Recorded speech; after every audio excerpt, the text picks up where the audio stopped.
မင်္ဂလာပါဗျာဒီနေ့မှကျွန်တော်ပြန်လည်ပြီးရှင်းလင်းလေးလုပ်ပြီးမယ်အကြောင်းအရာလေးကတော့ SCB ဘဏ်ဆိုဝဲအသုံးပြုနေတဲ့မိတ်ဆွေများအားလုံးအတွက်ပါနော် ATM ပတ်စံထုတ်တယ်ပေါ့နော်ဒါ ATM ဆက်မှာကျွန်တော်တို့ဘဏ်ကတ်မလို့ပဲနဲ့ပတ်စံထုတ်လို့ရတဲ့နည်းလမ်းလေးကိုပြန်လည်ပြီးရှင်းလင်းလေးလုပ်ပြီးမှာပဲဖြစ်ပါတယ်ဗျာဒါဆိုရင်အရင်ဆုံးကျွန်တော်တို့ရဲ့ SCB ဘဏ်ဆိုဝဲကိုတစ်ချက်ဝင်ပေးရမှာပဲဖြစ်ပါတယ်ဗျာပြီးပြီဆိုရင်ကျွန်တော်တို့အနေနဲ့ဘဏ်ကိစ္စဖြစ်ဆိုရဲကျွန်တော်အခုဒီ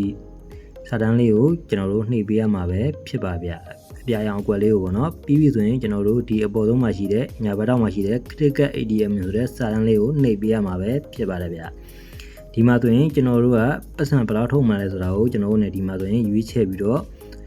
ရွေးချယ်ပေးရမှာပဲဖြစ်ပါတယ်ဗျဒီမှာဆိုရင်လူကကျတော့1200ထိထုတ်လို့ရတာပဲဖြစ်ပါတယ်ဗျဒါဆိုရင်ကျွန်တော်ကကျတော့100ကိုစမ်းချေထုတ်ပြပေးသွားမှာပဲဖြစ်ပါတယ်ဗျ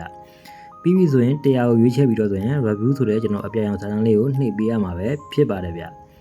ပြီးပြီဆိုရင်တော့ကျွန်တော်တို့အနေနဲ့ confirm ဆိုတဲ့စာတန်းလေးကိုဆက်ပြီးတော့နှိပ်ပေးရမှာပဲဖြစ်ပါတယ်ဗျဒီမှာဆိုရင်သူကကုတ်နံပါတ်6လုံးပို့လာပြီးမှာပဲဖြစ်ပါတယ်ဗျဒါဆိုရင်ကျွန်တော်တို့အနေနဲ့နည်းနည်းလေးအပေါ်ဆွဲတင်လိုက်မယ်အပေါ်ဆွဲတင်ပြီးတော့ဆိုရင်ကျွန်တော်တို့အနေနဲ့save record ဆိုတဲ့ကျွန်တော်တို့အပြန်စာတန်းလေးကိုတစ်ချက်နှိပ်ပေးရမှာပဲဖြစ်ပါရဲ့เนาะဒါဆိုရင်ကျွန်တော်တို့အနေနဲ့ဒီကောင်ကိုဘတ်မထွက်ဘယ်နဲ့ပေါ့နော်ဒီတိုင်းလေးထားလိုက်မယ်ထားပြီးပြီဆိုရင်ကျွန်တော်တို့အနေနဲ့ SCB ATM ဆက်မှာကျွန်တော်တို့တွားပြီးတော့တွားပေးရမှာပဲဖြစ်ပါရဲ့เนาะဒါဆိုရင် ATM ဘုံကိုကျွန်တော်တို့တစ်ချက်တွားလိုက်ပါမယ် ATM ဘုံရောက်ပြီဆိုရင်ကျွန်တော်အခုညှပ်ပြထားတဲ့နေရာလေးကိုတစ်ချက်နှိပ်ပေးရမှာပဲဖြစ်ပါတယ်ဗျပြီးပြီဆိုရင်အပေါ်ဆုံးမှာရှိတဲ့ကျွန်တော်ညှပ်ပြထားတဲ့နေရာလေးကိုပဲဆက်ပြီးတော့နှိပ်ပေးရမှာပဲဖြစ်ပါရဲ့เนาะဒီမှာဆိုရင်မိတ်ဆွေတို့ SCB ဘဏ်ဆိုဝဲဖွင့်ခဲ့တော့ပေါ့နော်ဒါဖုန်းနံပါတ်ကိုကျွန်တော်တို့မှန်ကန်စွာရိုက်ထည့်ပေးရမှာပဲဖြစ်ပါတယ်ဗျ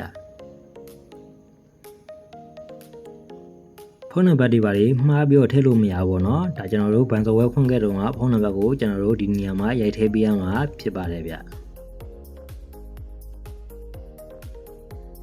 ဖုန်းနံပါတ်ရိုက်ထည့်ပြီးတော့ဆိုရင်ကျွန်တော်တို့အနေနဲ့ဒီမှာဆိုရင်ဖုန်းနံပါတ်ရိုက်ထည့်ပြီးတော့ဆိုရင်ကျွန်တော်အခုပြထားတဲ့ CORACD ဆိုတဲ့ကျွန်တော်တို့စာတန်းခလုတ်လေးကိုကျွန်တော်တို့နှိပ်ပေးရမှာပဲဖြစ်ပါရဲ့เนาะဒါဆိုရင်တစ်ချက်ခဏဆောင်လိုက်ပြန်ပါเนาะခဏဆောင်ပြီးတော့ဆိုရင်ကျွန်တော်တို့လည်း CORACD ဆိုတဲ့စာတန်းခလုတ်လေးပဲဆက်ပြီးတော့နှိပ်ပေးရမှာပဲဖြစ်ပါတယ်ဗျ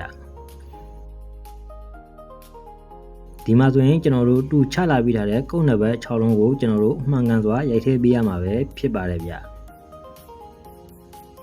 ဒီမှာပေါ့နော်ကျွန်တော်တို့အစိုးလေးကကျွန်တော်တို့ဘန်ဆိုဝဲတွေကပေါ့နော်ဒါတူချပေးထားတဲ့ကုတ်နံပါတ်6လုံးကိုအခုပြထားတဲ့နေရာလေးမှာရိုက်ထည့်ပေးရမှာဖြစ်ပါတယ်ဗျကုတ်နံပါတ်6လုံးကိုရိုက်ထည့်ပြီးသွားပြီဆိုရင်ကျွန်တော်တို့အနေနဲ့စလစ်ယူမယ်ဆိုရင်တော့ဘယ်ဘက်တောင်းလေးကခလုတ်လေးကိုနှိပ်ပြီးတော့ကျွန်တော်တို့စလစ်ယူလို့ရပါတယ်နော်စလစ်မယူဆိုတော့ကျွန်တော်အခုလက်ညှိုးလေးထိုးပြထားတဲ့နေရာလေးကိုကျွန်တော်နှိပ်ပေးရမှာပဲဖြစ်ပါတယ်ဗျဒါဆိုရင်တစ်ချက်လောက်ဆောင်းပေးလိုက်ပါမယ်နော်